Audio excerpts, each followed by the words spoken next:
Dans le dernier épisode, nous nous sommes débarrassés, si j'ose dire, des 3 fenêtres principales d'Eurothérapie. Nous avons vu le navigateur de fichiers, la file d'attente, ainsi que la fenêtre de l'éditeur.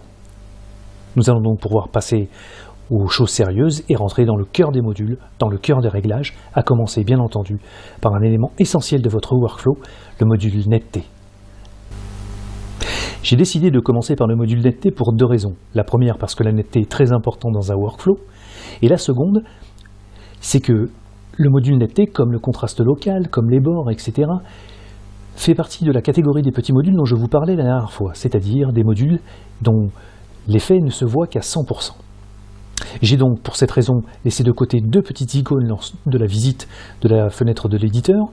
Celui-ci, tout d'abord, c'est un petit item qui vous indique le niveau de zoom dans lequel vous êtes. Si, par exemple, je zoome sur ma photo, vous voyez que j'affiche un 100%, mais si je zoome encore 200, 300, 400, 700, etc., etc., etc. La petite fenêtre qui se situe juste après, lorsque je clique dessus, la petite fenêtre avec le plus, j'ouvre une fenêtre de détail à 100%. À l'intérieur de laquelle je peux me promener grâce à la petite main, et vous voyez que je peux venir chercher les détails sur mon image.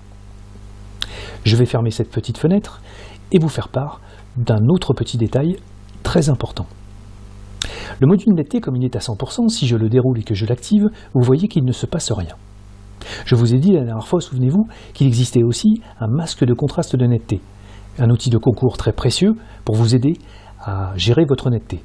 Si je clique dessus, vous voyez qu'il ne se passe encore rien.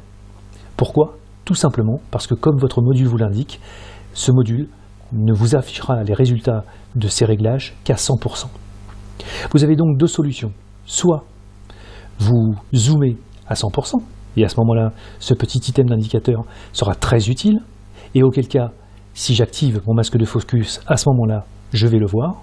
Sinon, je graisse mon image à un niveau de zoom qui me semblera raisonnable, pour y voir par exemple d'autres réglages que celui par exemple de la netteté, puis je cliquerai sur cette petite fenêtre et je garderai le bénéfice des 100%.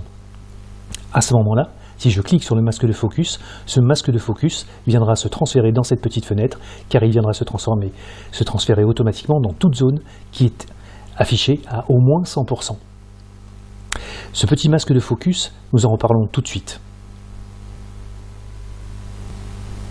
Pour illustrer mon propos, je vais donc appuyer sur quelques petits raccourcis clavier qui vont nous rendre bien des services. Souvenez-vous, avec le L, je balancerai de côté mon panneau de gauche, et avec le Z, zoom, je vais afficher mon image à 100%. Vous voyez que le petit item vous rappelle le facteur de zoom auquel je suis. Si vous avez bien suivi ce que je viens de vous dire à l'instant, à partir du moment où je suis à 100%, je vais pouvoir activer, hop, instantanément, mon masque de contraste de netteté.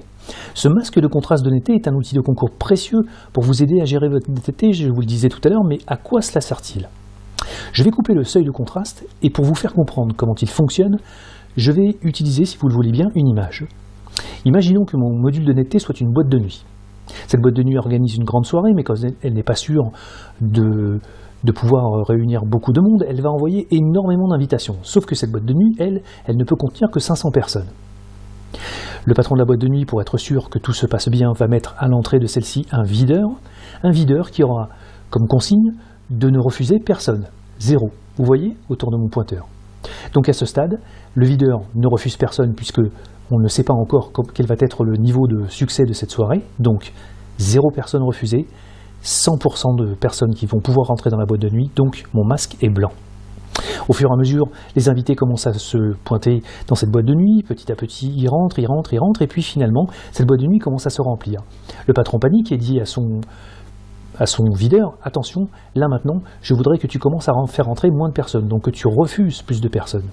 Jusqu'à présent, il en refusait 0, maintenant, il va en refuser 27, et vous voyez petit à petit que le blanc en général, qui consistait à faire rentrer tout, va se transformer en zone éparse dans votre image. Vous l'aurez compris, tout ce qui apparaît en blanc est ce qui va rentrer dans la sélection de votre module netteté. Ainsi, si je me déplace légèrement vers la gauche, je vais avoir non seulement les yeux, les sourcils, mais en plus des tas de zones sur le visage, vous voyez tous ces points. Je peux d'ailleurs me promener sur les cheveux et voir que ceux-là seront complètement dans la sélection. Mais si je pousse mon seuil de contraste, petit à petit, je vais faire sortir des éléments jusqu'à ne garder que quelques cheveux par-ci par-là, le contour des yeux, un peu de zone autour des sourcils, et vous voyez que, à part cette aile du nez, les contours de la bouche, il ne restera pas grand-chose dans ma sélection. Donc le masque de focus est un outil de concours précieux qui va vous permettre de faire une sorte de pré-analyse sur votre image et de vous permettre de faire une sélection sur celle-ci des zones que vous voulez mettre en valeur. Si bien entendu vous voulez faire travailler à 100% votre masque, il vous suffit de faire cogner votre seuil de contraste à gauche, auquel cas il deviendra blanc et vous l'aurez compris, la totalité de votre image sera impactée par le réglage de netteté. Le seuil de contraste, le masque de focus, les deux outils qui vous servent à sélectionner ce qui va rentrer dans votre module netteté. Allez, on continue avec les curseurs. Votre module netteté est livré avec deux algorithmes, le masque de flou USM et la déconvolution de Richardson-Lucy. Concentrons-nous sur le masque flou dans un premier temps. Le masque de flou est tout simple, il vient se superposer à votre image, bien entendu vous ne le voyez pas, mais il est représenté par le focus, et il va, en quelque sorte, grâce à un effet de flou, révéler les zones qui sont contrastées de celles qui ne le sont pas, donc en fait détecter les zones claires et les zones sombres, et bien entendu leur écart. Cet écart est déterminé par un rayon, plus vous fermez ce rayon, plus les détails fins de l'image vont être révélés. Pour les révéler, bien entendu, vous allez activer ce petit curseur, le curseur de rayon, qui va affiner le masque flou et donc révéler plus en détail, plus finement, les détails de votre image. La quantité est bien entendu une sorte de robinet qui va envoyer la force de votre réglage dans votre module. Puis vous trouverez une case à cocher, améliorer seulement les bords. Sachez que votre image est composée de détails, mais aussi de zones d'aplat. Si par exemple j'observe ce visage, je vois que les yeux, les sourcils, les ailes du nez, la bouche ressortent beaucoup plus que le restant du visage qui lui est plus uniforme. C'est ce qu'on appelle plutôt des zones d'aplat ou des zones uniformes. Lorsque les réglages de seuil de contraste sont un peu trop génériques et lorsqu'ils viennent couvrir un petit peu trop de choses, lorsque votre réglage est poussé pour mettre en exergue ces détails un peu plus tranchés, les zones uniformes ramassent. Pour éviter qu'elles ramassent, vous cliquez ici sur ce petit bouton, nous le verrons un petit peu plus tard. Améliorer seulement les bords va consister donc à faire sortir de la force de votre réglage toutes les zones uniformes pour qu'ils se concentrent finalement sur les zones les plus tranchées, les zones qui sont les plus contrastées. Dès lors que l'on active le petit item de l'amélioration seulement des bords, deux petits curseurs viennent se rajouter. Ces curseurs sont très utiles, notamment lorsque votre photo contient du grain. Si par exemple vous prenez, je ne sais pas moi, une vue rapprochée sur du sable, vous aurez une granulométrie qui va se répéter et qui pourrait être assimilée à du bruit. Ou si votre photo est bruitée, encore plus, ce petit rayon va vous permettre de distinguer ce qui relève du bruit de ce qui ne le relève pas. Et afin d'aider votre module à être encore plus performant, nous avons un curseur de tolérance des bords qui va en quelque sorte calculer la distance qu'il y a entre chaque point, de manière à déterminer si, oui ou non, c'est du bruit ou ça n'en est pas, c'est du gros grain ou ça n'en est pas, afin d'affiner le réglage et de rendre plus progressif ce dernier. Enfin, nous avons une dernière case à cocher, le contrôle du halo. Lorsque je clique dessus, j'ai un simple curseur de quantité. Sachez que les éléments un petit peu brillants, des hautes lumières sur de la peau, un reflet, etc., peut générer ce que l'on appelle du halo. C'est une sorte de spectre un peu large qui vient prendre un peu la vedette. Donc ce petit curseur de quantité va vous permettre de dompter vos effets d'halo. C'est à peu près tout pour ces curseurs-là. Nous allons voir le masque de déconvolution Richardson-Lucy. A tout de suite. Lorsque je sélectionne l'algorithme de déconvolution de Richardson-Lucy, vous voyez que mes curseurs changent. Cet algorithme est assez curieux. Finalement, il devrait venir en deuxième instance pour aller calmer un flou gaussien, ou essayer de détrancher une image qui leur a été un petit peu trop. Mais bon, il peut être utilisé aussi pour aller améliorer la netteté sur une photo qui est issue d'un problème de flou de bouger. Lorsque les objectifs se décalent, etc., ils ont tendance à faire des sortes de spectres, de halo ou de nappes qui sont un petit peu plus désagréables, ou en tout cas plus délicates à retoucher avec un masque de flou conventionnel. Cet algorithme convient parfaitement pour ce genre de tâches. Il n'en demeure pas moins que l'on peut l'utiliser pour améliorer la netteté d'une image, mais de façon plus progressive, plus feutrée, nous le verrons tout à l'heure dans les exemples. Nous avons donc un curseur de rayon qui justement a pour fonction de régler plus ou moins la finesse de ce réglage, avec bien sûr un curseur de quantité qui en fera rentrer plus ou moins.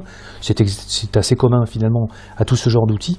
Mais nous avons deux curseurs supplémentaires. Le curseur d'itération, en fait, votre algorithme fonctionne avec des itérations, c'est-à-dire des nombres de fois. À chaque fois que vous en avez fait une, la deuxième s'inspire de l'endroit où s'est arrêtée la première et multiplie son effet. La deuxième du troisième, puis multiplie, etc. Plus vous poussez vers la droite les itérations, plus le module va se nourrir de lui-même, enfin l'algorithme va se nourrir de lui-même, et donc pousser l'effet. Pour calmer cet effet, un peu endiablé parfois, vous avez un curseur d'amortissement qui, comme son nom l'indique, va agir comme un amortisseur et donc retenir un petit peu la fougue de ce curseur d'itération. Pour l'instant, c'est peut-être un peu abstrait, mais lorsque nous ferons des démonstrations, vous verrez que ce sera beaucoup plus clair. Qu'est-ce que nous allons faire justement, puisqu'on parle de démonstration? Nous allons revenir sur le masque de flou, nous allons essayer de traiter ce portrait, mais dans un premier temps, nous allons violenter les curseurs, les faire cogner dans tous les sens et nous allons observer leur comportement. Nous allons voir ce qu'ils provoquent dans l'image et nous allons voir ce qu'il faut faire et ce qu'il ne faut pas faire, ce qui est acceptable et ce qui n'est pas acceptable. En fonction de ce que nous allons constater, nous allons essayer de définir une stratégie, puis nous allons affiner nos réglages, histoire de rendre la netteté correcte sur ce portrait. Allez, à vos souris, on se retrouve dans un instant. À tout de suite.